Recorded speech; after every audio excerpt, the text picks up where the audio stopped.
शुरू करते हैं। आज आज का हमारा 14वां अध्याय शुरू करते हैं। सभी का स्वागत है। हरे कृष्णा। ओम नमो भगवते वासुदेवाय। ओम नमो भगवते वासुदेवाय। ओम नमो भगवते वासुदेवाय। Shrimad Bhagavad Gita Yatharup, Bhagavad Gita as it is पढ़ रहे हैं हम। एंड आप सभी को बधाई देना चाहूंगी। कॉन्ग्रेचुलेशंस, 14वें अध्याय तक हम पहुंच गए हैं। हम जानते हैं 18 अध्याय हैं और ये छोटा चैप्टर है, 27 ही वर्सेस हैं। तो कोशिश करेंगे कि 2 या 3 सेशंस में इसको फिनिश करके हम आगे बढ़ सके, समझ सके। छोटा अध्याय है पर सबसे ज्यादा इम्पोर्टेंट अध्याय है। समझना बहुत जरूरी है इन 3 गुणों को, किस तरह से हम पर इम्पैक्ट करते हैं, कैसे हम इनसे निकल सकते हैं। तो बेसिकली ये जो 3 प्रकृति के जो 3 गुण है, सत्व सत्व गुण, रजोगुण, तमोगुण, गुडनेस, पैशन एंड इग्नोरेंस, ये 3 ही हमें हमारी इस आत्मा को इस भौतिक जगत से बांधे हुए। ये जो 3 गुण है, जो गुण वर्ड है संस्कृत में, इसे इसे इसका एक मीनिंग रस्सी भी है। तो बेसिकली ये 3 गुण 3 रस्सियों की तरह हैं। ये वो रस्सियां हैं जिन्होंने हमें इस भौतिक जगत से बांधा हुआ है। और इतनी तो भगवत गीता अब हमने पढ़ ली है, इतना अध्ययन, इतना डिस्कशन तो हमने कर लिया है कि हम समझ गए हैं कि हमें इस भौतिक जगत से बंधना नहीं है। हमें यहाँ से रिलीज होना है, हमें यहाँ से वापस अपने घर जाना है। हम यहाँ बसने के लिए नहीं आए हैं। इतना तो हम समझ गए हैं। ये टेम्पररी वर्ल्ड है, ये दुखालयम है, दुख देता रहता है हमें। हम यहाँ पर इसलिए आए क्योंकि हम भगवान से अलग होना चाहते हैं। अब हमें समझ आ गया है भगवत गीता पढ़ के कि हमें भगवान के पास जाना है वापस। हम परमात्मा के अंश हैं, आत्मा। हमें उनके पास जाकर ही सच्चित आनंद की प्राप्ति हो। तो ये सब तो हम समझ गए। तो अब समझना ये भी जरूरी है कि ऐसी कौन सी रस्सियां हैं जिन्होंने हमें इस भौतिक जगत में बांधना हुआ है और कैसे हम उन रस्सियों को काट के जा सकते हैं। जैसे हम जानते हैं, आर्ट में हमें सिखाया जाता है बचपन से, छोटे से बच्चे को भी हम स्कूल में आर्ट में सिखाते हैं कि 3 प्राइमरी कलर्स हैं इस दुनिया में। 3 प्राइमरी कलर्स हैं, red, yellow and blue. And in तीन कलर्स के कॉम्बिनेशन से, इन 3 कलर्स के कॉम्बिनेशन से ही सारे और कलर्स बनते हैं। ये भी हमें समझ में आता है। इन 3 कलर्स के कॉम्बिनेशन से सारे कलर्स बनते हैं। तो इन्हीं ऐसे ही हमारे इस भौतिक जगत में इन 3 गुणों के कॉम्बिनेशन से हमारे सारे एक्शंस होते हैं। हमारी हर चीज में ये 3 गुण पाए जाते हैं। चाहे वो हमारा खाना हो, खाना भी हमारा जो प्रसाद है, हमारा जो भोजन है, वो भी सत्व रजो तमो गुण में पाया जाता है। हमारी जो नेचर है वो भी सत्व रजो तमो गुण के हिसाब से होती है। हमारा जो दान देने का जो नेचर है, दान, तपस्या, सब, चैरिटी, ऑस्टेरिटी, सब, हर चीज को आप 3 गुणों में कैटेगराइज कर सकते हो। आप बता सकते हो कि ये एक्टिविटी इस गुण में हो रही है। इतने स्ट्रॉन्ग है ये 3 गुण। एंड जिस तरह से किसी जेल में कैदियों को रखा जाता है और कैदियों को अलग अलग कैटेगरीज के कैदियों को अलग अलग तरीके से रखा जाता है। तो हम देखते हैं, हमने मूवीज वगैरह में देखा हुआ है, हमने बुक्स में पढ़ा हुआ है, किसी किसी कैदी ने तो कुछ इस तरह का कार्य किया होता है कि उसको ना सिर से पैर तक जकड़ा जाता है, रस्सियों में जकड़ा जाता है, चेन्स में उसको बांधा जाता है। किसी किसी के सिर्फ पैर बांधे जाते हैं, किसी किसी के हाथ पैर दोनों बांधे जाते हैं, किसी किसी को फ्री छोड़ा जाता है। उसको इतना डेंजरस नहीं समझा जाता। तो उसको फ्रीडम होती है कि वो जेल में भी घूम सके, अलग अलग एक्शंस कर सके, कुछ काम कर सके। इसी तरह से हम सब जो इस भौतिक जगत में है, जो इस दुर्ग में है, इसके बारे में भी हमने चर्चा की हुई है। हम एक्चुअली प्रिजन में है, ये एक बहुत बड़ा जेल है जिसके अंदर हम सब है। तो हम सबको भी अलग अलग तरीके से अलग अलग ये गुणों का कॉम्बिनेशन बांध रहा है। किसी भी एक व्यक्ति में पूरी तरह से एक गुण नहीं होता, तीनों गुणों का कॉम्बिनेशन हमेशा दिखाई देता है। एंड अलग अलग सिचुएशंस में, अलग अलग सर्कमस्टांसेस में, अलग अलग टाइम जोन्स में अलग अलग गुण कई बार ज्यादा प्रीडोमिनेंट हो जाते हैं। तो आज अभी हम भगवत गीता पे सेशन कर रहे हैं, सुन रहे हैं, डिस्कशन कर रहे हैं। तो अभी हम सब में सत्व गुण हाईएस्ट लेवल पे है, जो सबसे ऊपर का, जो सबसे टॉप मोस्ट गुण है, सत्व गुण वो हाईएस्ट लेवल पे है। जब हम मूवी देखने जाते हैं रात को, late night movie, late night बाहर खाना खाने जाते हैं, तो उस समय हमारा तमोगुण, हमारा रजोगुण सबसे हाइट पर होता है। जब हम बहुत लेजी फील करते हैं, सोना चाहते हैं, कोई काम नहीं करना चाहते, तब हमारा तमोगुण प्रीडोमिनेंट होता है। सो कॉम्बिनेशंस, परम्यूटेशंस, कॉम्बिनेशंस इन तीनों गुणों के इनन्यूमरेबल है, इनन्यूमरेबल कॉम्बिनेशंस है। एंड जिस तरह से 3 इंटू 3 9, 9 इंटू 9 81, 81 इंटू 81, हम जानते हैं किस तरह से बहुत सारे कॉम्बिनेशन हो सकते हैं। इसी तरह से अलग अलग तरीके से ये गुण हम पर वर्क करते हैं। सिर्फ एक, दो या तीन तरीके नहीं है, बहुत सारे तरीकों से इन गुणों ने, इन रस्सियों ने हमें जकड़ रखा है इस भौतिक जगत से, और ये हमें निकलने नहीं देती, इस भौतिक दुनिया से हमें निकलने नहीं देती। सो हम अब ये अध्याय पढ़ना स्टार्ट करेंगे एंड हम देखेंगे कि जो फर्स्ट 4 वर्सेस हैं, जो पहले 4 श्लोक हैं, उसमें भगवान समझा रहे हैं, कृष्ण समझा रहे हैं अर्जुन को, हम सभी जीवों के बंधन का कारण, ये 3 गुण ऑब्वियसली, तो भगवान समझा रहे हैं हमारे जीवों के बंधन का कारण और मुक्ति का साधन। तो इस चैप्टर में हालांकि सिर्फ 27 वर्सेस है, पर सब कुछ क्लियरली भगवान बताने वाले हैं। 3 गुण क्या है, कैसे हमें बांधते हैं, और हमारा इन पे क्या इम्पैक्ट होता है, और हमें इनसे कैसे निकल सकते हैं। तो यहाँ पर एक छोटी सी कथा से आरंभ करती हूँ, जो पद्म पुराण में पाई गई है।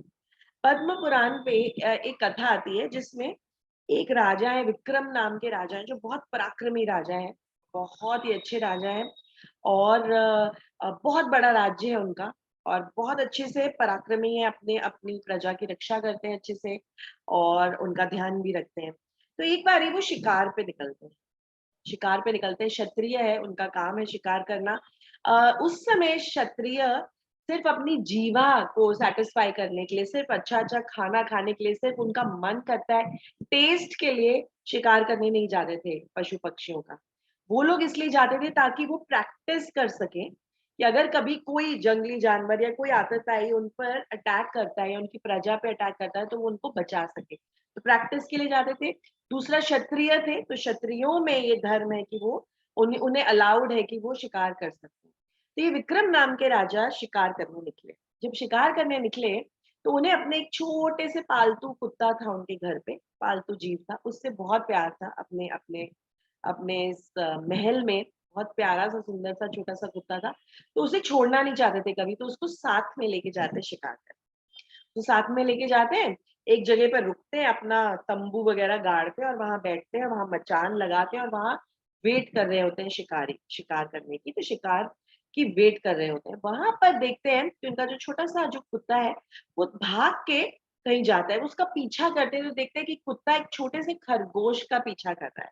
अब ये जो खरगोश और कुत्ता है, ये अलग अलग विपरीत योनियों के जानवर हैं।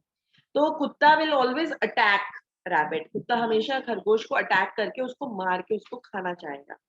सो ये इनका छोटा सा कुत्ता उस खरगोश को फॉलो करता है, तो राजा भी पीछे पीछे जाते हैं देखने के लिए कि क्या होता है। तो देखते हैं कि आगे जाकर एक आश्रम सा दिखाई देता है, और उसके बाहर बाहर खरगोश रुक गया है। वहां पे जब जब कहीं पे भी पानी थोड़ा इकट्ठा हो जाता है, तो कैसे कीचड़ जैसी जमीन हो जाती है, एकदम सॉफ्ट हो जाती है। तो खरगोश वहां पर जाकर रुक गया होता है, खरगोश वहां पे जाकर एकदम रुक गया होता है, और उस मिट्टी को चाटने लगता है, उस मिट्टी में से पानी को चाटने लगता है। और राजा बहुत हैरान हो जाते हैं ये देखकर कि उनका कुत्ता भी वहां जाता है, उस रुके हुए खरगोश को देखता है, और कुत्ता भी वहीं रुक जाता है, कुत्ता रुक जाता है। राजा क्या एक्सपेक्ट कर रहे थे कि कुत्ता उस खरगोश को अटैक करेगा, पर कुत्ता खरगोश को अटैक नहीं करता है, कुत्ता और खरगोश दोनों वहां आराम से बैठे रहते हैं। तो राजा बहुत हैरान हो जाता है, और राजा अपने सैनिकों को कहता है कि ये तो बहुत हैरानी की बात है, ये मेरे कुत्ते ने इस खरगोश के ऊपर अटैक कैसे नहीं किया। वहीं पास में उस आश्रम में से एक छोटा सा लड़का निकलता है, यंग लड़का होता है, यूथ 16-17 ईयर्स का, उसका नाम होता है मेधावी। मेधावी वहां पे खड़ा होके ये सब सुन रहा होता है, देख रहा होता है, तो थोड़ा सा हंसने लगता है। तो राजा बोलते हैं, अरे तुम हंस क्यों रहे हो, क्या नाम है तुम्हारा? तो वो बोलता है मेरा नाम मेधावी है, मैं इस आश्रम में रहता हूँ, ये वत्स ऋषि का आश्रम है।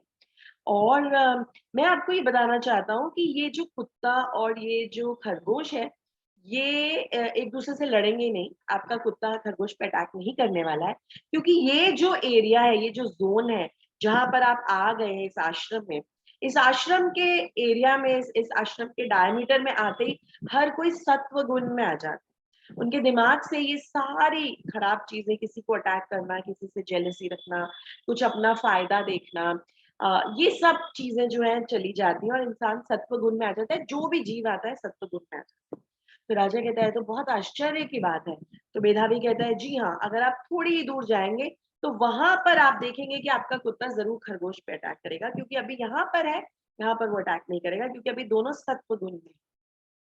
राजा कहता है कि अच्छा मेधावी, तुम इतना सब पता है तो तुम बताओ ऐसा कैसे हुआ, क्या रीजन है इसके पीछे। तो मेधावी ऐसा कहता है कि ये जो वत्स ऋषि का आश्रम है, वत्स मुनि यहाँ पर हमेशा भगवत गीता का पठन पाठन करते हैं, पढ़ते हैं, सुनाते हैं। हम सभी उनके जो शिष्य हैं उनको भगवत गीता पढ़ कर सुनाते हैं, श्लोक रिसाइट करते हैं, हमसे भी रिसाइट करवाते हैं, हमें समझाते हैं हर श्लोक का मीनिंग। तो राजा कहते हैं अच्छा, और कहते हैं कि जो वत्स ऋषि है ना, जो वत्स मुनि है, वो जो भगवत गीता का 14वां अध्याय है, प्रकृति के 3 गुण, वो उनका फेवरेट अध्याय है, सबसे ज्यादा अच्छा लगता है उनको, सबसे ज्यादा उनका फेवरेट है। तो वो बार बार उस अध्याय को पढ़ते हैं और बार बार उस अध्याय को हमें सुनाते हैं, रोज एक बार वो उस अध्याय को पढ़ते हैं। तो राजा कहते हैं अच्छा, तो इससे क्या फायदा होता है। देखिए 14वां अध्याय जो भगवत गीता का है, प्रकृति के 3 गुण, इतना सुंदर अध्याय है। उसका श्रुति फल ये है, उसको सुनने से फल ये प्राप्त होता है कि हम एकदम सत्व गुण में आ जाते हैं। सारे नेगेटिव थॉट्स, सारे गलत थॉट्स, सारे भोग करने के थॉट्स हमारे मन से निकल जाते हैं और हम सिर्फ और सिर्फ एकदम पॉजिटिव बन जाते हैं और हम सिर्फ अच्छी चीजों के बारे में, शुद्ध सात्विक विचार आते हैं हमारे दिमाग में। तो अभी आपका ये जो कुत्ता और ये जो खरगोश है, ये लड़ने नहीं वाला है। बोलते हैं अच्छा। तभी बात करते करते मेधावी राजा और उनके सैनिक देखते हैं कि एक सडनली स्वर्ग से, ऊपर से एक विमान आता है। एक विमान आता है स्वर्ग से, वो विमान वहां रुकता है और वो कुत्ता और खरगोश दोनों उस विमान में चले जाते हैं। तो राजा और हैरान हो जाता है, तो कहाँ जा रहे हैं ये दोनों, क्या हो रहा है, मेरा कुत्ता कहाँ जा रहा है। तो मेधावी कहता है आप इसको रोकिए मत, इस स्वर्ग से विमान आया और ये दोनों स्वर्ग जा रहे हैं। क्यों स्वर्ग जा रहे हैं? क्योंकि अ, वत्स ऋषि का पाद प्रक्षालन, उनके पैरों को हम जो हर रोज उनके पैरों को हम धोते हैं, और वो जो जल है जिससे हम उनके पैरों को साफ करते हैं, पैरों का प्रक्षालन करते हैं, वो जो जल है, वो जल बहकर यहाँ पर आया और इसलिए यहाँ पर ये कीचड़ हो गया। और ये जो कुत्ता है और ये जो खरगोश है, दोनों ने उस जल का पान किया है, तो उनमें ये गुण आ गए हैं कि वो सीधा यहाँ से स्वर्गलोक चले गए। तो राजा कहते हैं कि अरे बड़ी हैरानी की बात है, मैं ये बिलीव नहीं कर सकता, मुझे मुझे विश्वास नहीं।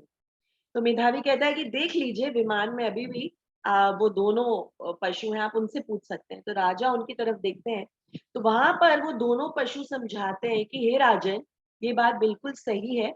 ये जल ग्रहण कर लेने से वत्स मुनि के जो पैरों से, जो पैरों को जो धुला हुआ जो भी पानी है, जो जल है, उसको पीने से हमें इतनी सात्विकता आ गई है कि हम सीधा स्वर्ग जा रहे हैं। इससे पहले हम नर्क लोक में थे, हम दोनों, और उससे पहले हम इस भौतिक जगत में थे, हम पृथ्वी पे थे और हम दोनों पति पत्नी थे, हम ब्राह्मण पति पत्नी।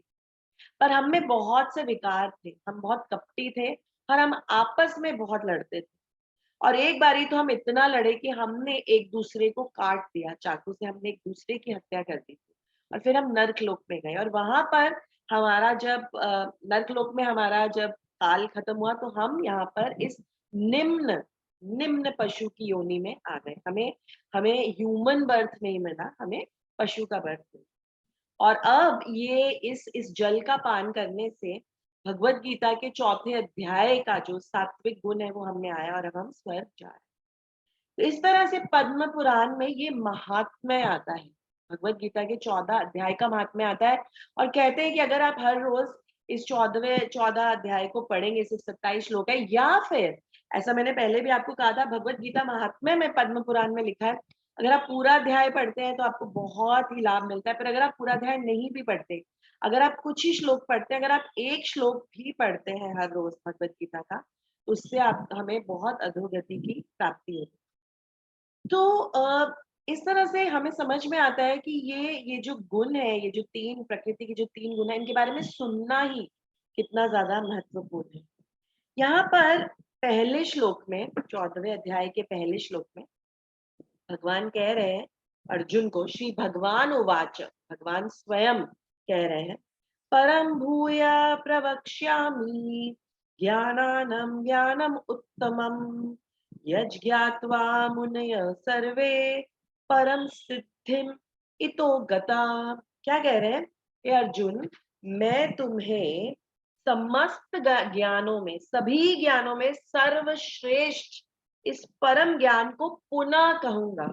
हर शब्द का बहुत डीप मीनिंग है। यहाँ पर कह रहे हैं कि अभी मैं जो तुम्हें ज्ञान देने जा रहा हूँ, वो सभी ज्ञानों में सबसे उत्तम ज्ञान है, और इसे मैं तुम्हें पुनः कहूंगा। मतलब मैं तुम्हें ऑलरेडी बता चुका हूँ, पर मैं रिपीट कर रहा हूँ, मैं पुनः कहूंगा, जिसे जान लेने पर समस्त मुनियों ने परम सिद्धि प्राप्त की है। ऐसा ज्ञान मैं तुम्हें देने वाला हूँ जिससे मुनियों ने भी परम सिद्धि को प्राप्त किया है। इमेजिन, तो इमेजिन भगवत गीता में कैसे कैसे श्लोक है, कैसा कैसा ज्ञान है। इस ऐसा ज्ञान दे रहे हैं भगवान, जो फिर से दे रहे हैं। और भगवान ने भगवत गीता में बार बार बहुत सारी चीजें रिपीट की है, हमने इसके बारे में भी चर्चा की है। इसीलिए बहुत सारी चीजें रिपीट की हैं, ताकि हम जैसे जो बद्ध जीव है बार बार उन्हें सुन सके। अदरवाइज हमारी बहुत शॉर्ट मेमोरी स्पैन है, शॉर्ट अटेंशन स्पैन है, हम बहुत जल्दी भूल जाते हैं, हम बहुत जल्दी माया के चपेट में आ जाते हैं, हम बहुत जल्दी रजोगुण तमोगुण से इन्फ्लुएंस हो जाते हैं। तो भगवान बार बार बता रहे हैं, तो भगवान कह रहे हैं कि ये जो इतना उत्तम ज्ञान है, सबसे ज्यादा परम ज्ञान है, जिससे समस्त ऋषियों को परम सिद्धि प्राप्त होती है, मैं तुम्हें बता रहा हूँ, फिर से बता रहा हूँ। 13वें अध्याय में भी भगवान ने एंड में प्रकृति ज्ञान ये सब बताने के बाद एंड में भगवान ने ज्ञान बताया था, किस तरह से हम इसे अचीव कर सकते हैं। और यहाँ पर भगवान बता रहे हैं कि अब मैं इसी को रिपीट कर रहा हूँ फिर से। तो हमारे मन में भी ख्याल आता है कि ये तीन गुण क्या है, क्या प्रभाव होता है इनका, क्या इतना इम्पोर्टेंट है ये, और इनका उपाय क्या है। हम निकल नहीं सकते, क्या हम सत्व गुण में नहीं आ सकते? जैसे कि ना यहाँ पर हमारे आचार्य एग्जाम्पल देते हैं, जैसे ना किसी मेले में जाएं, आप किसी मार्केट में जाएं या किसी शादी में जाएं, पता है बाहर एक वो बलून वाला खड़ा होता है, बहुत सारे रंग बिरंगे बलून, बहुत सारे टॉयज होते हैं उसके पास बच्चों के लिए। और वो क्या करता है, वो बार बार ना बच्चों को अट्रैक्ट करने के लिए ना वो बलून की आवाज निकालता रहता है। कोई कोई पिपड़ी बजाता रहता है, कोई टॉय लेके ना उसका उसका उसका शोर करता रहता है, ताकि बच्चे ना अगर उसको नहीं भी देखें तो आवाज से अट्रैक्ट हो जाए, और बार बार अपने पेरेंट्स को बोले, अपने मम्मी पापा को बोले कि हमें ये टॉय चाहिए, उसकी आवाज आती रहती है। और मम्मी पापा दिला भी देते हैं वो बैलून, वो गुब्बारा, वो टॉय, पर वो क्वालिटी उसकी इतनी अच्छी नहीं होती। और बलून के साथ तो उसकी नेचर है, उसके साथ क्या होता है, बच्चा उसके साथ खेलता है, बहुत जल्दी बलून फट जाता है, एकदम फूट जाता है, बर्स्ट हो जाता है। तो कुछ क्षण भर का सुख मिलता है उस बच्चे को, क्षण भर की एक्साइटमेंट होती है, और फिर वो बलून फट जाता है। इसी तरह से भगवान बता रहे हैं कि इन तीन गुणों की वजह से तुम अलग अलग चीजों से अट्रैक्ट होते हो। तुम्हें उसकी आवाज आती है, तुम उसे देखते हो, तुम अपनी सारी इंद्रियों को इस्तेमाल करते हो, और तुम इन चीजों से अट्रैक्ट हो जाते हो, तुम उन्हें पाना चाहते हो, और तुम कुछ भी करते हो उन्हें पाने के लिए। और पाने के बाद क्या होता है? पाने के बाद तुम रियलाइज करते हो कि ठीक है, इतनी भी कोई खास चीज नहीं है, अब मुझे कुछ और चाहिए। जैसे अगर आपको रसगुल्ला पसंद है, आप बोलेंगे हाँ मुझे तो रसगुल्ला बहुत पसंद है, मैं तो कभी भी रसगुल्ला खा सकती हूँ, और कितने भी रसगुल्ले खा सकती हूँ। मैं आपको एक रसगुल्ला खाऊंगी, बहुत अच्छा लगेगा, आप बोलोगे एक और खाने का मन है, मैं आपको 2 रसगुल्ले दूंगी, 5 दूंगी, 10 दूंगी। 10 के बाद आप बोलेंगे बस अब नहीं, अब मुझे और नहीं खाना। मैं बोलूंगी नहीं नहीं, आपका रसगुल्ला तो फेवरेट, आप और खाइए, आप और खाइए, आप और खाइए। आप खाने के बाद और जितना खा पाएंगे, उसके बाद कहेंगे कि बस अब 1 हफ्ते तक रसगुल्ले का नाम भी मत लेना मेरे सामने, बस बहुत हो गया। तो इसका क्या मतलब है कि वो आपकी फेवरेट चीज है, आपको लग रहा है कि वो आपकी फेवरेट चीज है, आपको लग रहा है कि उससे आपको बहुत आनंद, बहुत सुख की प्राप्ति हो रही है, बट कितने टाइम के लिए? टेम्पररी। लिमिटेड टाइम के लिए। कुछ समय के बाद वो ही आपके दुख का कारण बन जाता है, वो ही रसगुल्ला आपको देखना नहीं है 1 हफ्ते तक। सो यही भगवान समझाने की कोशिश करें कि 3 गुणों में फँस कर तुम अलग-अलग चीज़ों से अट्रैक्ट हो जाते हो। तो ओके, अब अर्जुन ने यहाँ पर कोई सवाल नहीं किया है, इम्पोर्टेंट बात ये है। अर्जुन यहाँ पे कोई क्वेश्चन नहीं पूछ रहे भगवान से, भगवान खुद आगे बढ़कर ये नॉलेज दे रहे हैं 3 गुणों के बारे में। अदरवाइज़ हम बहुत सारे पहले के अध्यायों में देखते हैं कि अर्जुन सवाल पूछते हैं और भगवान जवाब देते हैं। तो एक एक क्वेश्चन हमारे दिमाग में भी आ सकता है कि क्या इनको जानना इतना ज़रूरी है? क्या फ़र्क क्या पड़ता है? लाइफ़ तो चल रही है ना, जो होना है वो तो होगा ही।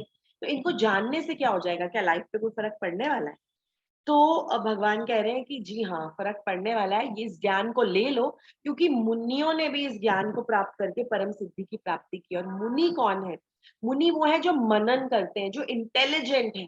जो इंटेलिजेंट व्यक्ति है वो सोचता है, वो चीज़ों के बारे में कॉन्टेम्पलेट करता है, मनन करता है, एनालाइज़ करता है। तो भगवान कहते हैं मुनि भी इन सब चीज़ों को इस ज्ञान को लेकर परम सिद्धि को प्राप्त कर पाए। वो जो डिस्क्रिमिनेट कर पाते हैं, गलत और सही के बारे में, रात और दिन के बारे में, अंधकार और प्रकाश के बारे में वो डिस्क्रिमिनेट कर सकते हैं, भोग और भक्ति के बारे में, इसीलिए उन्हें मुनि कहा जाता है। तो कहते हैं कि इसीलिए तुम भी इस ज्ञान को ले लो, तभी तुम्हें भगवान का प्रेम बहुत जल्दी प्राप्त हो जाएगा, जैसे मुनियों ऋषियों को प्राप्त होता है। ओके, तो जैसे जहर जहर को काटता है, वैसे ही सिमिलरली इन प्रकृति के 3 गुणों को काटने के लिए इन प्रकृति के 3 गुणों को जानना बहुत जरूरी है, नहीं तो हम इन्हें काटेंगे कैसे? दुश्मन को हराने के लिए दुश्मन को जानना बहुत जरूरी है। हम देखते हैं ना, दुश्मन के बारे में सब कुछ जानो और फिर हम उसी को यूज करेंगे दुश्मन के अगेंस्ट, और फिर हम दुश्मन को हराएंगे। तो इसीलिए भगवान कह रहे हैं ये जानना तुम्हें बहुत जरूरी है। भगवान कह रहे हैं 7 से 12वें अध्याय तक मैंने तुम्हें अलग अलग भगवान के विस्तार के बारे में, अपने बारे में बहुत कुछ बताया, परम सत्य के बारे में बताया, और अब मैं स्वयं तुम्हें बताना जा रहा हूँ कि किस तरह से तुम चिंतन करो मेरे बारे में, दार्शनिक चिंतन के बारे में तुम्हें बताने जा रहा हूँ। तुम्हें भक्ति में और आगे और स्ट्रॉन्ग करने की कोशिश करने वाला हूँ। तो अगले श्लोक में दूसरे श्लोक में भगवान ने ये जो फाउंडेशन है वो सेट कर दी कि मैं तुम्हें ये ज्ञान देना चाहता हूँ, इससे तुम और इंटेलिजेंट बनोगे और तुम्हें भगवान के कृष्ण प्रेम की प्राप्ति होगी। दूसरे श्लोक में भगवान ये बताना चाह रहे हैं कि इस ज्ञान की महिमा क्या है, क्यों तुम्हें ज्ञान लेना चाहिए, क्यों ये ज्ञान लेना इतना इंपॉर्टेंट है, क्यों मुनि बनना इतना इंपॉर्टेंट है। तो भगवान अगले श्लोक में कह रहे हैं, 14वें अध्याय के दूसरे श्लोक में कह रहे हैं, इदं ज्ञानमुपाश्रित्य मम साधर्म्यम् अगतः सर्गे अपि नोपज्यन्ते प्रलये न व्यथन्ति च। क्या कह रहे हैं भगवान यहाँ पर कि इस ज्ञान को लेना क्यों जरूरी है? भगवान कह रहे हैं इस ज्ञान में स्थिर होकर, क्यों ज्ञान को लेना जरूरी है? क्योंकि इस ज्ञान में ही स्थिर होकर मनुष्य मेरी जैसे दिव्य प्रकृति, मेरे स्वभाव को प्राप्त कर लेता है। इमेजिन, हम भगवान के स्वभाव को प्राप्त कर पाए। इस प्रकार स्थित हो जाने पर वो न तो सृष्टि के समय उत्पन्न होता है और न ही प्रलय के समय विचलित होता है। इमेजिन अगर हम इस सिचुएशन में आ जाएं कि हमारा जन्म मृत्यु ना हो, हमारा क्रिएशन मेंटेनेंस डिस्ट्रक्शन ना हो, हम भगवान के स्वभाव को प्राप्त हो जाए, हम भगवान जैसे बन जाए। और ये कब होगा? ये तभी होगा जब हम गुरु की शरण में आएंगे और हम उनसे इस ज्ञान को लेंगे। तो भगवान कह रहे हैं आओ मेरी शरण में, इस ज्ञान को ले लो, मेरे स्वभाव को प्राप्त करो। मैं इतना मर्सीफुल हूँ, मैं इतना दयालु हूँ, मैं अपना स्वभाव तुम्हें देने के लिए रेडी हूँ, मेरे जैसे हो जाओगे तुम। मैं कैसा हूँ? मैं निर्गुण हूँ। निर्गुण मतलब बिल्कुल यूजलेस, नो गुण वाला नहीं। मैं निर्गुण हूँ, मैं इन तीनों गुणों से ऊपर हूँ। तो सत्व गुण इज नॉट द बेस्ट, सत्व गुण से भी ऊपर है विशुद्ध सत्व गुण, जो निर्गुण अवस्था आ जाती है, एकदम निर्गुण अवस्था आ जाती है, जो भगवान की है, तीनों गुणों से परे, नॉट अफेक्टेड बाय एनी गुण। तो भगवान कह रहे हैं तुम ऐसे ही हो जाओगे, ना तुम्हारी सृष्टि होगी, ना तुम जियोगे, तुम मरोगे, तुम एकदम फ्री, मुक्त, लिबरेट हो जाओगे, मेरे स्वभाव के हो जाओगे, तुम्हें सारूप्य मुक्ति मिल जाएगी, मेरा जैसा रूप प्राप्त हो जाएगा तुम्हें, और मेरे पास आ जाओगे, तुम्हें सालोक्य मुक्ति मिल जाएगी, मेरे लोक में आ जाओगे, सारिष्टि मुक्ति मिल जाएगी, मेरे जैसा तुम्हें स्वभाव, मेरे जैसा ऑप्युलेंस, मेरा जैसा सब कुछ प्राप्त हो जाएगा तुम्हें। तो तुम आ जाओ। भगवान यहाँ कह रहे हैं, पहले से अर्जुन को ये ज्ञान दे रहे हैं, अर्जुन ने पूछा नहीं है, पर अर्जुन को ज्ञान दे रहे हैं, अलर्ट कर रहे हैं कि अर्जुन सुन लो, ये 3 गुण बहुत डेंजरस है। इन 3 गुणों से तुम्हें ऊपर उठना है, इनमें तुम्हें फंसना नहीं है। जैसे फॉर एग्जाम्पल आप कभी किसी नए शहर में जा रहे हो रहने, तो अगर वहां पे कोई जो जो इंसान जो ऑलरेडी वहां रहा हुआ हो, वो अगर आपको समझाए कि पता है उस शहर में जाके ना इस चीज का ध्यान रखना, वहाँ ये चीज अच्छी मिलती है, वहाँ इस तरीके के लोग हैं, वहां ना चोर बहुत है, तो थोड़ा सा अलर्ट रहना, तो आपको अच्छा लगता है क्योंकि आप ऑलरेडी प्रिपेयर्ड हो जाते हैं। तो यहाँ भगवान वो ही कर रहे हैं, अर्जुन को प्रिपेयर कर रहे हैं, अर्जुन को कॉन्शियस बना रहे हैं, अर्जुन को समझा रहे हैं 3 गुणों से बचकर रहना अर्जुन। अगर फंस गए तो बहुत बुरे फंस जाओगे, माया से सावधान रहो, माया के इन 3 गुणों की रस्सियों में बहुत बुरे जकड़े जाओगे। जैसे मकड़ी होती है, मकड़ी ना बहुत सुंदर जाल बुनती है, पर उसमें सबको फंसा लेती है, पर खुद नहीं फंसती कभी भी, खुद कभी नहीं फंसती। तो खुद क्या है, उस जाल से ऊपर है। भगवान कह रहे हैं इसी तरह से मैं निर्गुण हूँ, मैंने ही ये तीनों गुण बनाए हैं, माया भी मेरी ही शक्ति है, मेरी ही शक्ति ये तीनों गुण बने हैं, पर मैं खुद इन 3 गुणों से परे हूँ, और मैं भी चाहता हूँ कि तुम भी इन 3 गुणों से ऊपर उठो। तुम इन 3 गुणों में फंसो मत, इन रस्सियों में फंसना मत। और जो भगवान की शरण में आएगा, उनसे ज्ञान लेगा, ज्ञानवान माम प्रपद्यन्ते, भगवान से जो ज्ञान लेगा, उनकी शरण में आएगा, उसे भगवान का प्रेम प्राप्त होगा, और वो इन तीनों रस्सियों से मुक्त हो जाएगा, जन्म मृत्यु के बंधन से मुक्त हो जाएगा। तो इसी तरह से भगवान के भक्त संसार में फंसते नहीं है, काम करते हैं, सभी कार्य करने पड़ते हैं, परिवार में रहते हैं, परिवार का ध्यान रखते हैं, पर इन अटैचमेंट से बनते नहीं। संसार बनता रहता है, मेंटेन होता है, डिस्ट्रॉय होता है, पर इससे उनको फर्क नहीं पड़ता, वो डिटैच रहते हैं, भगवान से जुड़ जाते हैं, माया से डिटैच हो जाते हैं और भगवान से अटैच हो जाते हैं, भगवान से जुड़ जाते हैं, ज्ञान में स्थिर हो जाते हैं, विचलित नहीं होते। जब ऊंच नीच आती है दुनिया में, जीवन में, जिंदगी में, तो विचलित नहीं होते, रोते नहीं है, डिप्रेस नहीं होते, सुसाइड नहीं कमिट करते, क्योंकि वो जानते हैं कि क्या हो रहा है, वो जानते हैं कि इन 3 गुणों का प्रभाव है, वो जानते हैं कि उन्हें निर्गुण बनना है, उन्हें इन 3 गुणों के प्रभाव से ऊपर उठना है, उन्हें भगवान से जुड़ना है, उन्हें वो सारे कार्य करने हैं जो उन्हें भगवान से एकदम अटैच कर दें, तभी वो माया से डिटैच हो पाएंगे। वो अपने स्वरूप को जान लेते हैं, अपने आध्यात्मिक स्वरूप को जान लेते हैं, सिर्फ इस भौतिक स्वरूप से इन्फ्लुएंस नहीं रहते, उसमें फंसे नहीं रहते, अपने आध्यात्मिक गुणों को जान लेते हैं, भूत से भूतात्मा, ब्रह्म भूत स्टेज पे पहुंच जाते हैं, प्रसन्न भूतात्मा से ब्रह्म भूत स्टेज पे पहुंच जाते हैं, जहां सारे ब्रह्मन को, इस दुनिया को, इस दुनिया के जितने भी लॉज हैं, ये 3 गुण है, इनको समझ पाते हैं। तो कृष्ण कह रहे हैं अर्जुन समझ लो, मैं तुम्हें पहले से वार्निंग देके समझा रहा हूँ। और अगले श्लोक में, तीसरे श्लोक में भगवान कह रहे हैं कि हे भरत पुत्र, ब्रह्म नामक समग्र भौतिक वस्तु जन्म का स्रोत है, और मैं इसी ब्रह्म को गर्भस्थ करता हूँ, जिससे समस्त जीवों का जन्म संभव होता है। थोड़ा सा कॉम्प्लिकेटेड है। ब्रह्म नामक समग्र भौतिक वस्तु का स्रोत मैं ही हूँ। भगवान बता रहे हैं तुम सुन लो, सारे जो मटेरियल सब्सटेंसेस हैं, उनका स्तोत्र कौन है, उनका कॉज कौन है, उनका सोर्स मैं ही हूँ। मैं ही जीवन प्रदान करता हूँ सभी को, और मैं ही जब नजर डालता हूँ, तो जो ब्रह्म ब्रह्म जो प्रकट होता है, जो महत तत्व है, जो महत तत्व है, जो स्पिरिचुअल वर्ल्ड में है, उसके ऊपर जब मैं अपनी नजर डालता हूँ, तो तुम सभी जीव प्रकट होते हो।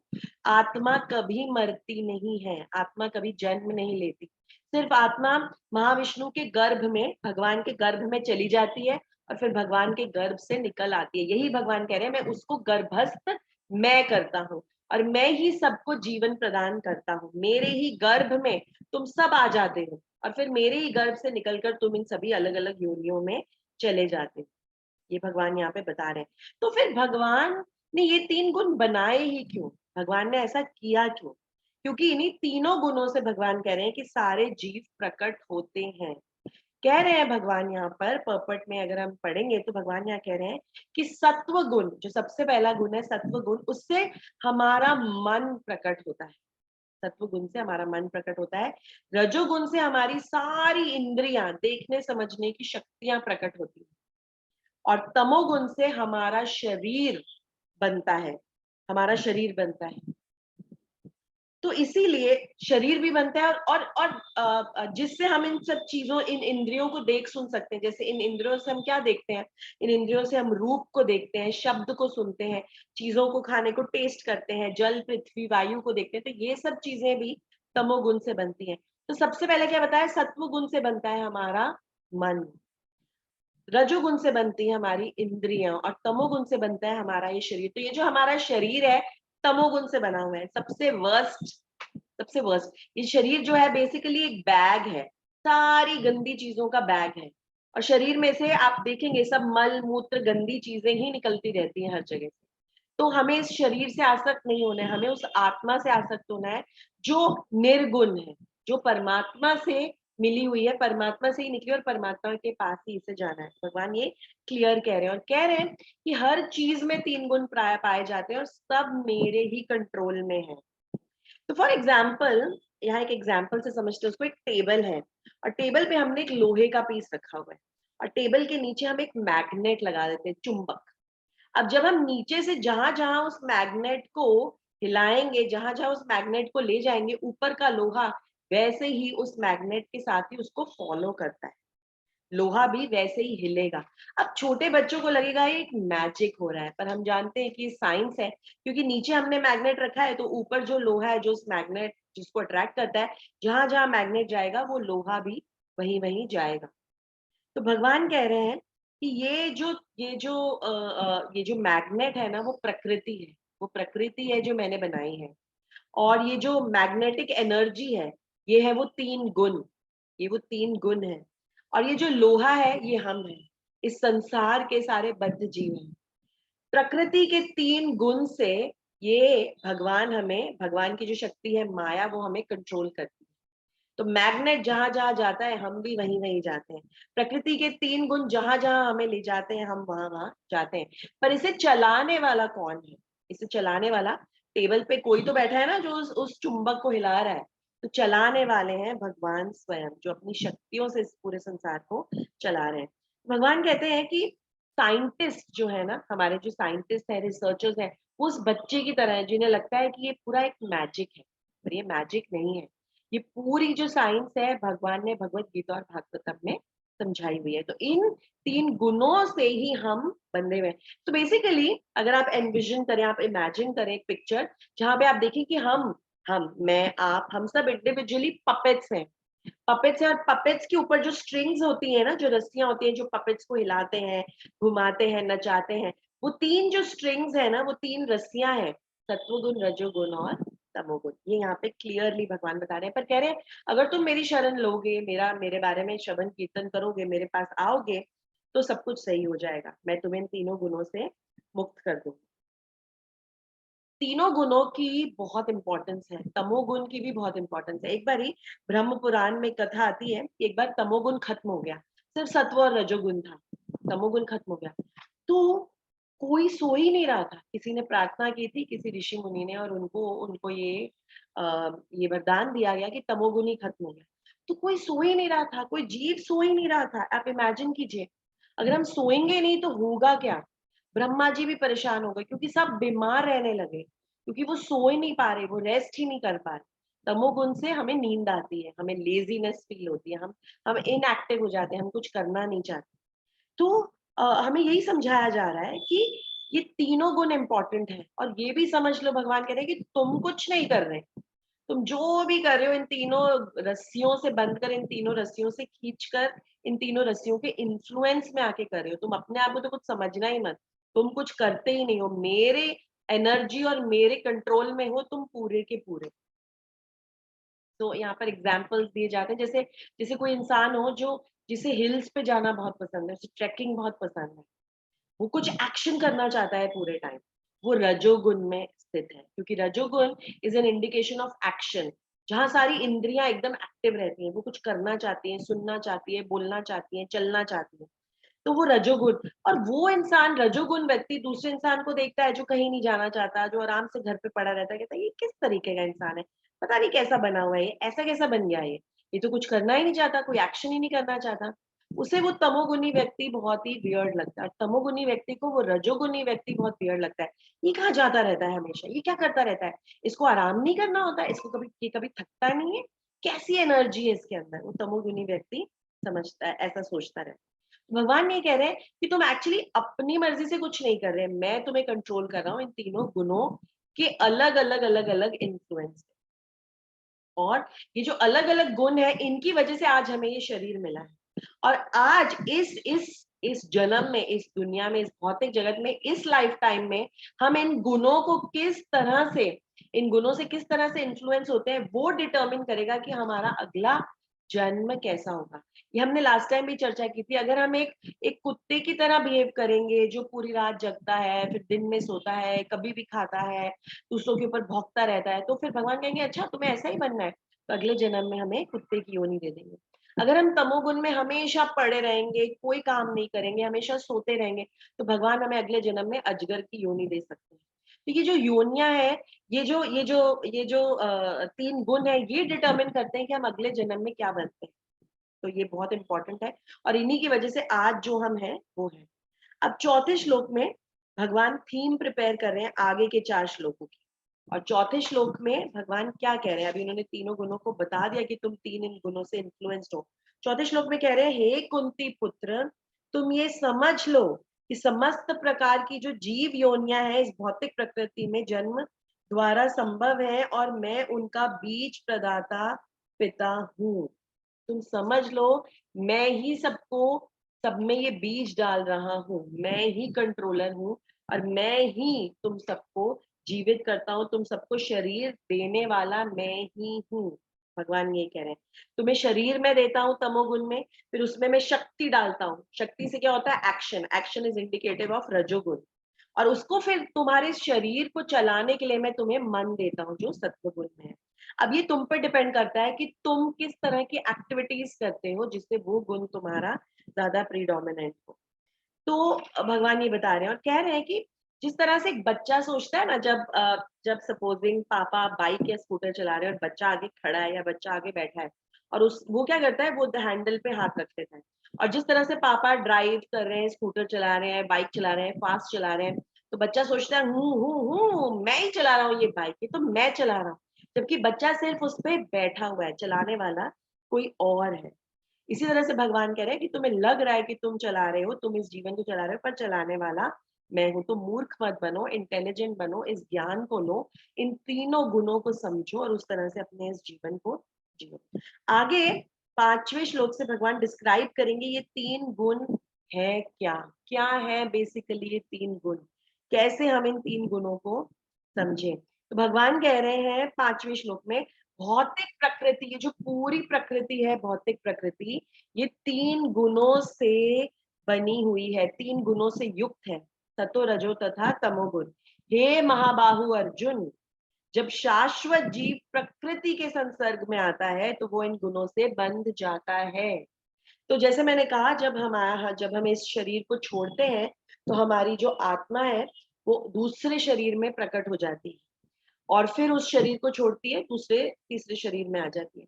पर जब प्रलय आती है, जब ब्रह्मा जी का दिन समाप्त होता है, प्रलय ऐसी आती है जब सारे जीव, ये जो पूरी जो धरती है, ये एकदम लुप्त हो जाती है, और सारे जीव यहाँ से गायब हो जाते हैं। सारे जीव जाते कहाँ हैं, सारी आत्माएं जाती कहाँ हैं, भगवान के गर्भ में चली जाती है। और फिर जब दिन होता है ब्रह्मा जी का, और फिर जब सृष्टि बनती है, फिर से जब सृष्टि क्रिएट होती है, तो सारे जीव गर्भ में से निकल जाते हैं। तो भगवान कह रहे हैं समझ लो, सारी आत्माएं मेरी गर्भ में होती है, कोई आत्मा मरती नहीं है। और फिर जब जब जीवन फिर से सृष्टि होती है, मैं तुम सबको रिलीज कर देता हूँ, तुम सबको रिलीज कर देता हूँ। जब तुम्हें रिलीज करता हूँ और तुम्हें देखता हूँ, जब मैं तुम पर मेरी नजर डालता हूँ, तो ये तीन गुण जो है ये एक्टिवेट हो जाते हैं, तीनों गुण एक्टिवेट हो जाते हैं, ये भगवान यहाँ पर बता रहे हैं। तो तीनों गुण एक साथ प्रकृति है, प्रकृति is a mixture of all the तीन गुण। जैसे कि वो गंगा जमुना सरस्वती करके जूस आता है ना, जिसमें मौसम्बी, संतरा, पाइनएप्पल, ये सब तीनों तीनों रसों का मिक्सचर होता है। इसी तरह से प्रकृति जो है वो तीन गुणों का मिक्सचर है, ये तीन गुण हमें बांधते हैं, ये भगवान बता रहे हैं। सो समझ लो इस गुण को। और अगर तुम एक भी गुण से ज्यादा इन्फ्लुएंस हो जाओगे, तो तुम गिर जाओगे। तुम्हें केयरफुल रहना है हमेशा। हम भरत महाराज की कथा तो जानते हैं, जो बिल्कुल सत्व गुण तक पहुंच गए थे, बिल्कुल सब कुछ छोड़ छाड़ कर जंगल में आके रह रहे थे, पर एक छोटे से हिरन के बच्चे से इतने आसक्त हो गए, इतने आसक्त हो गए, उसके लिए हमेशा एक्शन करना चाहते थे। रजोगुण और तमोगुण में फंस गए, उसके लिए एक्शन करना चाहते थे। अपने उस पूरे ज्ञान को भूल गए, इल्यूजन में आ गए, माया के चपेट में आ गए, और उससे इतना प्यार करते थे कि अपना जप, अपनी साधना, अब सब कुछ छोड़ दिया उन्होंने। जंगल में रह रहे, सब कुछ छोड़ के, अपना राजपाट, पत्नी, बच्चे सब छोड़ के आए, अकेले रह रहे हैं, बिल्कुल एक सन्यासी की तरह वहां रह रहे हैं, कंदमूल खा रहे हैं। पर एक हिरन के बच्चे में इतने आसक्त हो गए कि भूल गए, अपना सारा ज्ञान भूल गए, और उसी में, उसी के बारे में चिंता करते रहे, एक्शन, दिमाग उसी के बारे में सोचते रहे। और फिर क्या हुआ, उनको वापस से मनुष्य योनि में जन्म लेना पड़ा। तो भगवान कह रहे हैं ये समझ लो। और छठे श्लोक में कह रहे हैं कि सतोगुण अन्य गुणों की अपेक्षा, अन्य गुणों की अपेक्षा से जो सत्व गुण है वो अधिक शुद्ध होने के कारण प्रकाश प्रदान कराने वाला है। वो प्रकाश प्रदान करता है, सत्व गुण सबसे बेस्ट गुण है, और मनुष्य के सारे पाप कर्मों से मुक्त करने वाला है। तो अगर आप सत्व गुण में आ जाते हैं तो आप अपने सभी पापों से मुक्त हो सकते हैं। प्रकाश देता है, ज्ञान देता है, ज्ञान देता है हमको, और हमें अंधकार से दूर ले जाता है, हमें जो इग्नोरेंस है उससे दूर ले जाता है, अज्ञानता से दूर ले जाता है सत्व गुण।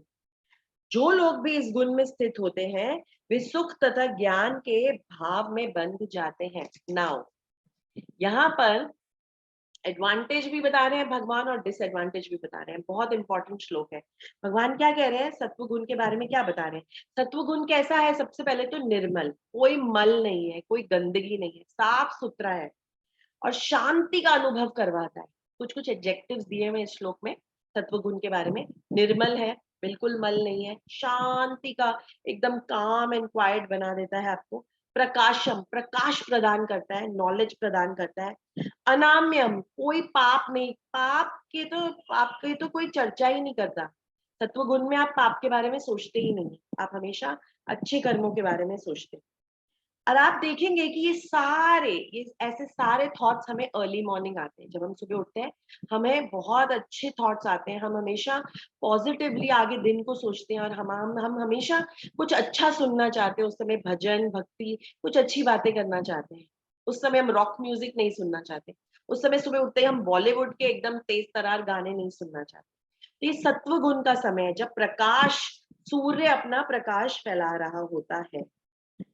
एंड दोपहर को क्या होता है, जब जैसे दिन चढ़ने लगता है हम एकदम एक्टिव हो जाते हैं, एकदम एक्टिव, क्या करना है क्या करना है। अगर हम घर में है तो क्या क्या काम फिनिश करने हैं, अगर हम जॉब पे जाते हैं तो हमें क्या क्या काम करना है। हमारा दिमाग एकदम एक्टिवली सोचने लग जाता है, एक्शन, एक्शन पैक्ड बनाना चाहते हैं हम दिन को। तो वो हमारा रजोगुण का टाइम है, जब हम एक्शन में हम प्लान्स बना रहे हैं। एंड शाम का जो समय है, तमोगुण का समय, जब हम ऐसी ऐसी चीजें सोचते हैं कि यार एंजॉय करना है, कहीं बाहर जाते हैं, कुछ खाते हैं, कुछ पीते हैं, कुछ मूवी देखते हैं, कहीं पे खो जाते हैं, बहुत थक गए, पूरे दिन की थकावट को हमें भुलाना है, कुछ किसी चीज के बारे में हमें सोचना नहीं है। ये अज्ञानता तमोगुण में शाम और रात के समय हमें आती है। नाउ यहाँ पर एक डिसएडवांटेज जो इस श्लोक के एंड में जो भगवान कह रहे हैं, ये जो सत्व गुण है ना, ये हमें सुख के साथ बांध देता है। अगर आप इस श्लोक की फर्स्ट लाइन, लास्ट लाइन पढ़े, कहते हैं ये सुख तथा ज्ञान के भाव से हमें बांध देता है। तो ये सत्व गुण की डिसएडवांटेज है। ये क्या करता है, ये चाहता है कि हम बस सुख में रहें, आहा हा बहुत अच्छा लग रहा है, काम, अच्छी अच्छी ठंडी ठंडी हवाएं आ रही है, बहुत अच्छा लग रहा है, बहुत ही अच्छा लग रहा है। इस समय पे मुझे कुछ ज्ञान लेना चाहिए, इस समय पे मुझे, अच्छा मॉर्निंग वॉक पे अच्छा लग रहा है, मॉर्निंग वॉक पे ही जाता हूँ। अच्छा मुझे जुम्बा करना अच्छा लग रहा है, मुझे योगा करना अच्छा लग रहा है, यही करता हूँ। अच्छा मुझे चाय पीना अच्छा लग रहा है, मुझे बहुत अच्छी फीलिंग आ रही है, कामनेस की फीलिंग आ रही है, तो मुझे यही करना चाहिए, मैं यही करता रहता हूँ। सत्व गुण में हम इस चक्कर में फंस जाते हैं, हम इस चक्कर में फंस जाते हैं। और एक्चुअली जो हमें करना चाहिए सत्व गुण में, हमें जो भगवान को याद करना चाहिए, हम उन्हें याद नहीं करते। ऐसे बहुत से लोगों को मैं जानती हूँ, मेरे खुद फैमिली में ऐसे लोग हैं जो कहते हैं कि सुबह सुबह उठ के तुम क्या करती रहती हो, 2-2 3-3 घंटे तक जब करती रहती हो एक ही जगह पर बैठ के, बाहर जाके मौसम देखो कितना अच्छा है, कितना अच्छा वेदर है, निकलो घर से, वॉक पे जाओ, जॉगिंग पे जाओ, योगा करो बाहर जाकर। पर प्रॉब्लम ये है कि इन सब एक्टिविटीज को करने से हमारा वो सत्व गुण का प्रेशियस टाइम, जो हमें जिसमें हमें भगवान को याद करना है, वो टाइम निकल जाता है। हम अटैच हो जाते हैं हेल्थ से, हम अटैच हो जाते हैं नॉलेज गेन करने से, हम अटैच हो जाते हैं इन चीजों से, और हम भूल जाते हैं अपने असली गोल को, जिसे हमें भूलना बिल्कुल नहीं है। तो सत्व गुण बहुत निर्मल है, प्रकाश प्रदान करता है, ज्ञान प्रदान करता है, इंटेलिजेंस प्रदान करता है, पर हमें उससे अटैच हो जाते हैं, हम उससे अटैच हो जाते हैं और फिर हम भगवान से दूर हो जाते हैं। इसीलिए हम देखते हैं कि बहुत सारे अच्छे लोग होते हैं ना, हमारा ये क्वेश्चन बहुत होता है कि अच्छे लोगों के साथ बुरा क्यों होता है। बहुत सारे अच्छे लोग होते हैं, अच्छे लोग क्या करते हैं, अच्छे लोगों के एक्शन क्या है, दान देते हैं, बहुत दान करते हैं, चैरिटी देते हैं, सैक्रिफाइसेस करते हैं, दूसरों लोगों के लिए जीते हैं। उनको ना हमेशा ज्ञान लेना है कि मैं सोच लूं, समझ लूं, अलग अलग मोटिवेशनल स्पीकर्स को सुन लूं, पता चल जाए कि क्या सही चीज है। पर ये भूल जाते हैं कि दान, तपस्या, ये सब चीजें सही है, पर आपको भगवान से कनेक्ट होना है, वो भूल जाते हैं। संस्कृत पढ़ लूं, बहुत सारे श्लोक पढ़ लूं, रट लूं श्लोक, मुझे 100 श्लोक आते हैं, मैं कंठस्थ कर लिया है मैंने, मैं तुम्हें वो श्लोक रिसाइट करके बता सकता हूँ। कई ऐसे लोगों को हम जानते हैं जो ज्ञान योगी हैं। मैंने ये सारी बुक्स पढ़ी हुई है, मैंने सारे फिलोसोफर्स को पढ़ा हुआ है, from Osho to Brian West to everybody, मैंने सबको पढ़ा हुआ है।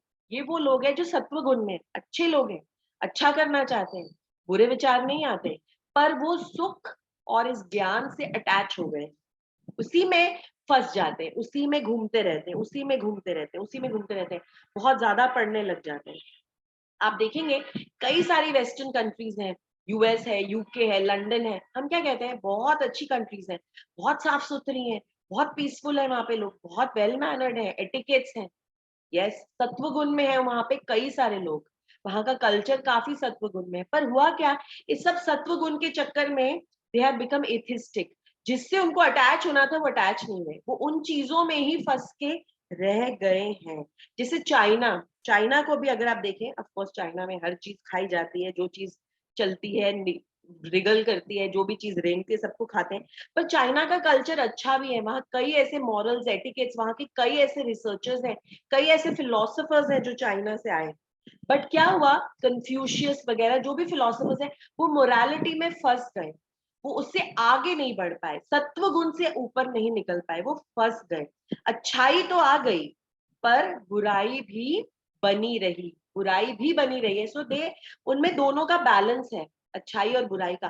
पर हमें क्या करना है, हमें भक्ति करनी है, और हमें अच्छाई बुराई से सबसे और ऊपर उठ जाना है, भगवान से अटैच हो जाना है, निर्गुण हो जाना है।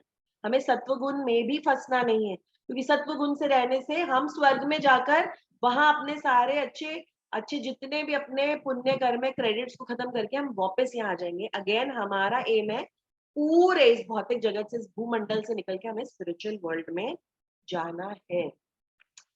फिर भगवान आगे 7वें श्लोक में रजोगुण के बारे में बता रहे हैं और कह रहे हैं, हे कुंती पुत्र, रजोगुण की जो उत्पत्ति है असीम आकांक्षाओं तथा तृष्णाओं से होती है। रजोगुण is associated with intense desires, बहुत डिजायर्स, इच्छाएं, आकांक्षाएं, तृष्णाएं, और इसी के कारण से ये देहधारी जीव सकाम कर्मों से बंध जाता है। तो रजोगुण से हमें बहुत इच्छाएं, एक्शन, अचीवमेंट, रजोगुणी व्यक्ति always passionate, always active active, मैं अचीव करके दिखाऊंगा, मैं फर्स्ट आके दिखाऊंगा, मैं बनूंगा लीडर किसी भी ग्रुप में। अच्छा ऐसे करना है, मैं करके दिखाऊंगा, मैं क्यों चुपचाप बैठा रहूं, मैं चुपचाप नहीं बैठता, मैं रजोगुनी हूँ, मैं पैशनेट हूँ, मुझे अचीवमेंट करनी है, मुझे सारे टारगेट्स क्रॉस करने हैं। इस सभी चक्रों में क्या होता है, वो सकाम कर्मों में बंध जाता है, भगवान को तो याद करता नहीं है, अपनी अचीवमेंट के लिए, अपनी इच्छाओं को पूरी करने के लिए, अपनी डिजायर्स को पूरी करने के लिए कर्म करता है, और फिर उन कर्मों के रिएक्शंस उसको लगते रहते हैं, वो उनमें बंध जाता है। रजोगुनी व्यक्ति जो भी कर्म कर रहा है उनके रिजल्ट्स को भगवान को अर्पित नहीं करता, he wants the results for himself. मेरा अचीवमेंट है, मैं फर्स्ट आया हूँ, मुझे गोल्ड मेडल मिलना चाहिए, मुझे टॉप पे आना चाहिए, मुझे अवार्ड मिलना चाहिए, मुझे ट्रॉफी मिलनी चाहिए हर बार, मुझे सबसे ज्यादा इंसेंटिव मिलना चाहिए। सो वो अपने ही कर्मों के चक्कर में बंध जाता है। अगर यही रजोगुनी व्यक्ति सोचे, भक्ति से इसको कनेक्ट कर ले और बोले कि यस मैं अचीव करना चाहता हूँ, मैं टॉप पे आना चाहता हूँ, मैं बेस्ट स्टूडेंट बनना चाहता हूँ, मैं बेस्ट एम्प्लॉय बनना चाहता हूँ, क्यों?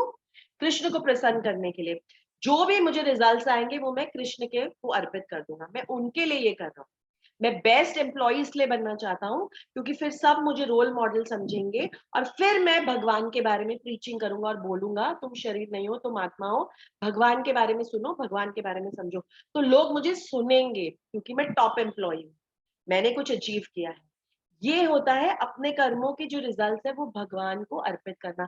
पर रजोगुनी व्यक्ति वो नहीं करता, वो सारे कर्मों के रिएक्शंस उसको फिर वापस मिलते हैं क्योंकि वो सकाम कर्मों में फंस जाता है। ऐसा करता है रजोगुनी व्यक्ति। बहुत सारी आकांक्षाएं होती हैं, बहुत सारे तृष्णाएं होती हैं, उसको बहुत प्यास होती है, बहुत लालसा होती है, बहुत ग्रीड होती है और उस ग्रीड को कोई कभी सेटिस्फाई नहीं कर पाता।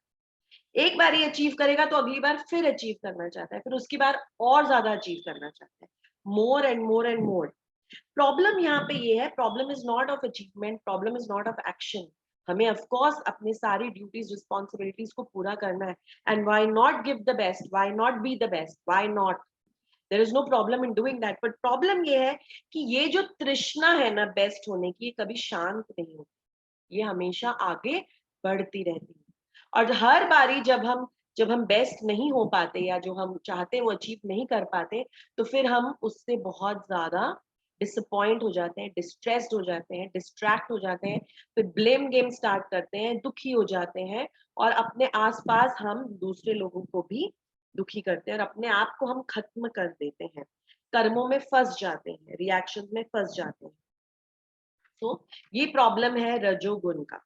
तो सत्व गुण का ड्रॉबैक क्या बताया भगवान ने, कि तुम ज्ञान और सुख में बंध जाओगे। और रजोगुण का ड्रॉबैक ये बताया कि तुम अपने प्लान्स, एक्टिविटीज, तृष्णाओं में, अपनी अपनी डिजायर्स में, अपनी ग्रीड में फंस जाओगे। तो इससे क्या होगा, सपोजिंग हम सुबह जप कर रहे हैं, भगवान का नाम लेना है, हम समझ गए हैं कि हमें भगवान का नाम बहुत पवित्र है, हमें भगवान का नाम लेना चाहिए, तो हम भगवान का नाम ले रहे हैं सुबह से। पर अगर हम रजोगुण में चैंटिंग कर रहे हैं तो हमारा नाम लेते लेते भी माइंड में बहुत सारे प्लान्स बन गए। बस आज तो मैं ये करने वाला हूँ, जैसी चैंटिंग फिनिश होगी उसके बाद ऐसे करूंगी, फिर जल्दी से फटाफट घर से निकलूंगी, वहां जाऊंगी, आज ये मेरे गोल्स हैं। तो भगवान ये नहीं कह रहे कि ये सब खराब है, ऑफकोर्स गोल्स रखो, तुम इस भौतिक जगत में हो, अपने गोल्स को पाओ, अपने डिजायर्स को पाओ, पर इसमें खो मत जाओ, इससे इतने डिटैच मत हो जाओ कि तुम इससे ही ऑब्सेस हो जाओ, इससे ऑब्सेस मत हो। जब सुबह मेरा नाम ले रहे हो तो मेरा नाम लो, इसको सेपरेट रखो। जब अपना काम करने जाओगे तब बेस्ट दो, पर सारे रिजल्ट्स मुझे अर्पित करो, ऐसा कह रहे हैं भगवान। और कह रहे हैं कि तुम इन तीनों गुणों को मेरी सेवा में लगाओ, तो तीनों गुणों से तुम ऊपर उठ जाओगे और निर्गुण हो जाओगे। प्लान्स बना रहे हो, मेरे लिए प्लान्स बनाओ, सोच रहे हो कुछ, मेरे लिए सोचो, ऐसा कह रहे हैं भगवान।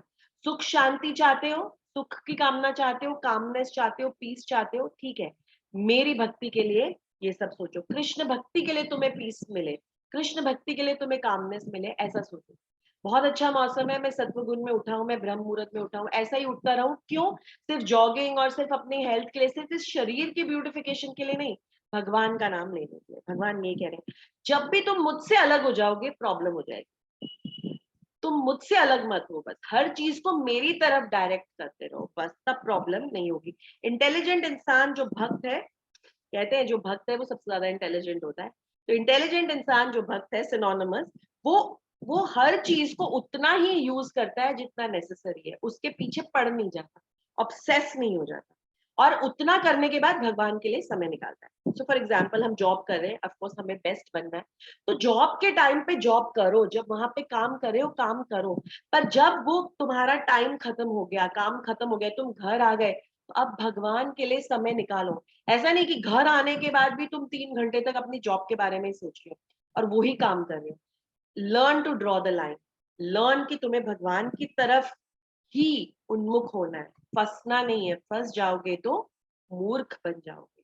तो तमोगुण जो है वो पूरा अज्ञानता है। लास्ट श्लोक आज का लेंगे जो 8वां श्लोक है। 8वें श्लोक में भगवान कह रहे हैं कि हे भरत पुत्र, तुम जान लो कि तमोगुण क्या है, अज्ञानता है। कह रहे हैं कि तुम जान लो कि अज्ञान से उत्पन्न होता है तमोगुण, अज्ञान से उत्पन्न होता है। और समस्त देहधारी जीव, हम लोग सभी देहधारी जीव हैं, हमने सबने देह धारण की हुई है, हम सभी का मोह बन जाता है। अज्ञानता से हम मोह में आ जाते हैं, अज्ञानता से हम अटैचमेंट में आ जाते हैं, अज्ञानता से हम डिल्यूजन में आ जाते हैं, अज्ञानता से हम इल्यूजन में आ जाते हैं।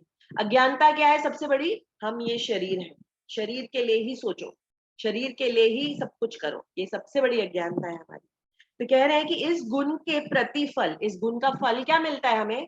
पागलपन, प्रमाद, ऑब्सेशन, क्रेजीनेस, आलस्य, नींद, जो बद्ध जीवों को बांधते हैं, ये सब चीजें हमें तमोगुण में हमें बांध देती हैं। अज्ञानता, कुछ पता नहीं है हमें, कुछ समझना नहीं है हमें, कुछ जानते नहीं है हमें, हमें सिर्फ आराम करना है, लेटे रहना है।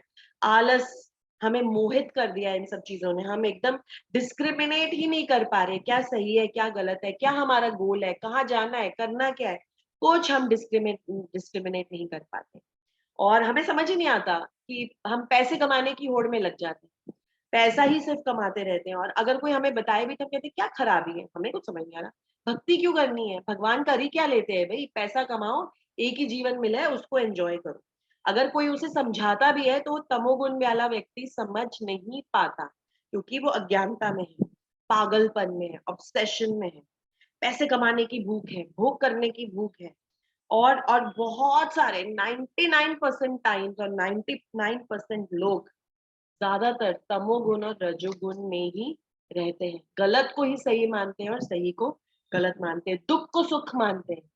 सोचते हैं जब जब हम सुखी हैं, सोचते हैं हम बहुत सुखी हैं, एक्चुअली उस समय पर दुख नहीं है, कुछ क्षणों के लिए हम सोचते हैं हम उसी में सुखी हैं। ये नहीं समझ पाते कि हमेशा हम तो इस दुखालयम में हैं, यहाँ पर हमेशा हमें दुख की प्राप्ति ही होने वाली है। जैसे हिप्पी कल्चर, फुली तमोगुनी हिप्पी कल्चर, क्या बोलते हैं? जस्ट फ्रीडम, कुछ मत करो, just liberate, no rules, just enjoyment, nothing else, no religion. ऐसे लोगों को समझाना, तमोगुनी व्यक्ति को समझाना बहुत डिफिकल्ट है। रजोगुनी सत्वगुण व्यक्ति को फिर भी समझाया जा सकता है, पर तमोगुनी व्यक्ति को समझाना बहुत डिफिकल्ट है। और श्रील प्रभुपाद समझाते हैं कि जो छोटे बच्चे हैं ना, वो प्रोटोटाइप हैं, तमोगुण के प्रोटोटाइप। कुछ पता नहीं है, बस एंजॉयमेंट, एंजॉय करना है, कोई ज्ञान नहीं है, सिर्फ एंजॉय करना है। जो जवान लोग हैं वो रजोगुण में मोस्टली होते हैं। और जो बूढ़े लोग हैं, जिनको लाइफ का बहुत एक्सपीरियंस हो गया है, स्लो मोशन में सब कुछ देख लिया, बीन देयर डन दैट, सब कुछ देख लिया, अब स्लो लाइफ चाहिए, कामनेस चाहिए, पीस चाहिए। वो अपने हेल्थ का ध्यान रखते हैं, वो अपने खाने पीने का ध्यान रखते हैं, वो प्लान्स नहीं बनाते हैं ज्यादा। पर सत्व गुण में होने के बावजूद भक्ति नहीं करते, भक्ति नहीं करते। ये नहीं समझते कि भगवान ही हमारा गोल है। अच्छी चीजें कहते हैं, चैरिटी दो, लोगों की हेल्प करो, हॉस्पिटल्स बनाओ, स्कूल्स बनाओ, जो अंधे लोग हैं उनको जाके हेल्प करो, ये सब बोलते हैं, पर ये नहीं बोलते इस सबको भगवान से कनेक्ट करना है। तो सत्व गुण से अटैच हो जाते हैं। पर जो भक्त है, भगवान श्री कृष्ण का जो भक्त है, वो इन सब चीजों को क्लियरली देख पाता है। वो देख पाता है कि इन तीनों गुणों के पीछे है कौन, हमें इन तीनों गुणों से बांधने वाला, इन रस्सियों से चलाने वाला है कौन? वो है भगवान। तो वो मूवी के पीछे के डायरेक्टर को देख पाता है भक्त, डायरेक्टर को देख पाता है। सिर्फ मूवी को देखकर अज्ञानता में नहीं रहता, मूवी के इल्यूजन में नहीं रहता कि वाह हीरो कितना स्मार्ट है, हीरोइन कितनी सुंदर है, कितनी अच्छी जगह है, वाह यही लाइफ है। वो समझ पाता है कि रियलिटी क्या है, तो वो निर्गुणता की तरफ बढ़ सकता है। ओके, तो आज हमने 8वें श्लोक तक समझा, हमने चौथे अध्याय की के महात्म्य को भी समझा कि कितना इंपॉर्टेंट है ये अध्याय, कितना इंपॉर्टेंट है इन तीनों गुणों को समझना, क्योंकि समझेंगे तभी तो इनसे ऊपर उठ पाएंगे, समझ ही नहीं पाएंगे तो उसी में फंसे रहेंगे। तो हमें इन तीनों गुणों को समझना है, इनका क्या इम्पैक्ट है। आगे हम भगवत गीता में, Bhagavad Gita basically it's such a wonderful wonderful granth, such a wonderful book. Bhagavad Gita हमें अपनी डाइट से लेके हमें क्या सोचना है, से लेके हमें क्या पहनना है, हमें क्या समझना चाहिए, हमें क्या आचरण करना है, हर चीज बताती है। तो आगे हम पढ़ेंगे कि भगवत गीता ये भी हमें समझाएगी, भगवान श्री कृष्ण ये भी बताएंगे कि तुम्हें खाना क्या चाहिए, डाइट कैसी होनी चाहिए, खाना कौन सा सत्वगुणी होता है, खाना कौन सा रजोगुणी होता है, खाना कौन सा तमोगुणी होता है, किस तरह से तुम्हें आचार करना चाहिए, किस तरह से तुम्हें क्या आहार लेना चाहिए, हर चीज यहाँ पर भगवान आके हमें क्लियरली बताने वाले हैं कैसे एक्शंस करने चाहिए हमें इन गुणों में, ताकि हम धीरे धीरे रजो से सॉरी तमो से रजो में जाएं और रजो से हम सत्व गुण की तरफ बढ़ें। और भगवान ये भी हमें क्लियरली बताएंगे कि तमोगुण में रहने से अगले जन्म में हम एकदम निम्न, एकदम डिटीरियोरेटेड, एकदम कैटेगरीज और एकदम उस स्पीशीज में जाएंगे, बिच्छू, चूहा, छिपकली, ऐसी कैटेगरी में जाएंगे, ऐसे ऐसी योनियों में जाएंगे। रजोगुण से क्या होता है, क्योंकि हम बहुत एक्टिविटी ओरिएंटेड होते हैं, हमें फिर से ह्यूमन बर्थ मिलता है ताकि हम अपने सारे एक्शंस को कर सकें। और सत्व गुण से क्या होता है, सत्व गुण की अगर क्वांटिटी ज्यादा होती है तो हम ऊपर के लोकों में जाते हैं। अर्थ, अपनी पृथ्वी के ऊपर जो लोक है, महरलोक, तपलोक, जनलोक, ब्रह्मलोक, हम उन लोकों में जाते हैं, उन लोकों में जाते हैं। पर उन लोकों में जाने से भी प्रॉब्लम क्या है, वो सभी है तो इसी भौतिक जगत में ना। हम ऊपर तो चले गए, हम ऊपर एक एलिवेटेड कैटेगरी ऑफ स्पीशीज में तो चले गए, पर प्रॉब्लम क्या है, तो भी अभी तक हम आध्यात्मिक जगत में नहीं गए, है तो हम भौतिक जगत में। तो क्या हो जाएगा ज्यादा से ज्यादा, यहाँ पर हम 60 साल जीते हैं, वहां पर हम 120 साल जिएंगे। वहां यहाँ पर हम इन तीनों गुणों के प्रभाव में है, वहां पर हमें थोड़ी बेटर लाइफ मिलेगी, थोड़ा आनंद ज्यादा मिलेगा, थोड़ा हम भोग ज्यादा करेंगे, भोग ज्यादा करेंगे। भक्ति वहां पे भी नहीं करेंगे। क्यों भक्ति नहीं करेंगे, क्योंकि इतना अच्छा सब कुछ मिलेगा, better air, better people, better sadhu sang, better quality of life, तो हम उसको और ज्यादा एंजॉय करेंगे। और ये सब करने से होगा क्या, ठीक है 120 साल तक, 150 साल तक, 200 साल तक, 300 साल तक एंजॉय करने के बाद होगा क्या, कभी ना कभी तो हमारी लाइफ एंड होगी और हम फिर यहाँ पर गिर जाएंगे। क्योंकि क्या किया हमने 300 साल तक, ओनली भोग, भक्ति तो की नहीं हमने, तो हम वापस यहाँ गिर जाएंगे। तो ये जो है पेंडुलम जैसे, पिंग पोंग बॉल जैसे हम ऊपर नीचे जाते रहे। तो भगवान यही समझा रहे, अर्जुन इन तीनों गुणों को समझ जाओ, निर्गुण हो जाओ, तो मेरे पास आध्यात्मिक जगत में आ पाओगे, मरने जीने के इस पूरे विश्व साइकिल से निकल पाओगे। ओके, तो भगवान आगे समझाने वाले किस तरह से हम इन गुणों से बाहर निकल सकते हैं। अभी तक भगवान ने समझा दिया 3 गुण है क्या, अब आगे इसको और एलैबोरेट करके फिर हमें उपाय भी बताएंगे कैसे निकलोगे इन गुणों से। तो भगवत गीता के पास हर सवाल का जवाब है। It's truly a manual for life. हमें लाइफ कैसी जीनी चाहिए, क्या खाना चाहिए, क्या पीना चाहिए, कब सोना चाहिए, कब उठना चाहिए, क्या एक्टिविटीज कब करनी चाहिए, इतनी डिटेल डिस्क्रिप्शन है भगवत गीता में, इतने डिटेल में आपको लाइफ बताता है। एक बार भगवत गीता पढ़कर वैसी लाइफ जी के तो देखें, एक बार ही। करोड़ों बार हम इस ह्यूमन बर्थ में आ चुके हैं, करोड़ों बार अपनी मर्जी से जिए हैं, तो क्या हुआ है, इस कलयुग में फंसे हुए, इस भौतिक जगत में, इस शरीर में फंसे हुए। एक बार तो भगवत गीता के अकॉर्डिंग, भगवत गीता की इंस्ट्रक्शंस के अकॉर्डिंग लाइफ जी के देखें तो सही। भगवान यहाँ पे गारंटी दे रहे हैं, मेरी शरण में आओगे, मेरे इंस्ट्रक्शंस के हिसाब से जीवन जियोगे, वापस इस भौतिक जगत में नहीं आना पड़ेगा। तो it is truly our life manual. हमें कोशिश करनी चाहिए एटलीस्ट रोज एक श्लोक तो पढ़े, हम समझे तो सही हमें जीवन जीना कैसे है। अगर हमने पूरा जीवन जी लिया, मैनुअल एंड में पढ़ी, फायदा क्या हुआ। अगर आप सपोजिंग मशीन लाए, मिक्सी लाए, मिक्सर ग्राइंडर लाए, आपने उसका मैनुअल तो पढ़ा नहीं, आप उसको गलत गलत गलत चलाते रहे, होगा क्या, मिक्सर ग्राइंडर आपका खराब हो जाएगा। उसके बाद मैनुअल पढ़ने से क्या फायदा, वो तो खराब हो चुका है, अब तो उसको ले जाना पड़ेगा रिपेयर के लिए। तो क्यों हम वेट कर रहे हैं कि हम पूरे खराब हो जाएं और रिपेयर की भी कोई नौबत ना आए और हम सीधा हमें इस शरीर को छोड़ना पड़े। अभी भगवान ने हमें भगवत गीता पहुंचा दी है ना हमारे पास, तो हम उसको पढ़ के, उस मैनुअल को पढ़ के इस शरीर रूपी यंत्र को यूज करें, ताकि इसको ऑप्टिमम लेवल पे यूज करना है। ओके, तो अपने वाणी को यही विराम दूंगी। हरे कृष्णा, श्रील प्रभुपाद की जय, श्रीमद् भगवत गीता की जय। कोई प्रश्न हो तो आप पूछ सकते हैं। और इस